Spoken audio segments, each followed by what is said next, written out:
Hi, I'm Dr. Abellaheart, and I want to talk to you a little bit about Procedure Day. Procedure Day is the day that you are scheduled to have your venous procedure. Typically, the night before the procedure, we will call in some Valium, which you will pick up at the drugstore and bring to the office.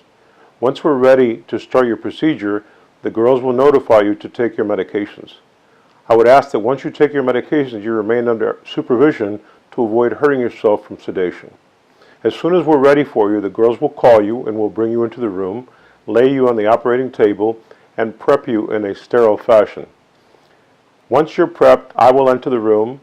For the first procedure, I'd like you to not use the headphones so that I can guide you through the procedure. We find that the biggest fear is the fear of the unknown. I will talk to you about exactly what I'm doing before I do it, so there's no concern about anticipation. Typically, the first thing we do is take a screening sonogram of the leg. Once I've done the screening sonogram and I feel comfortable about where I'm going to go in, I will then start giving you some local medication to avoid any discomfort. I will make you aware that you're going to feel a stinging sensation. As soon as I'm done with that, we'll then access the vein with a special needle. Once we get into the vein, we advance a side port sheath so that we can go through that sheath during the whole procedure. Once that occurs, we will then give you what's called tumescent anesthesia, which is a combination of epinephrine and lidocaine to avoid you from bleeding, as well as to give you a prolonged effect from the lidocaine to avoid pain.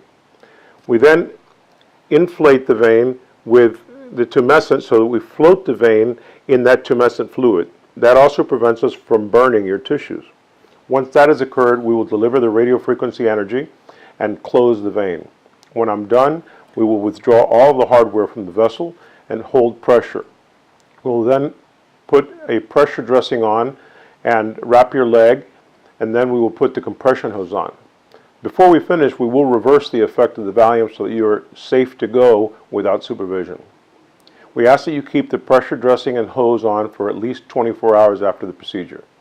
The following day, at 24 hours, you can remove the hose and compression dressing and bathe. We then ask that you use the compression dressing during the day for the next month to make sure that the vessel stays closed. Within the first 24 to 48 hours, or up to 72 hours, you will be brought back to the office so we can take a look at the procedure area, the blood vessel, and make sure there have been no complications, that we are satisfied with the results, and that you do not have a blood clot. Thank you very much. That's Procedure Day.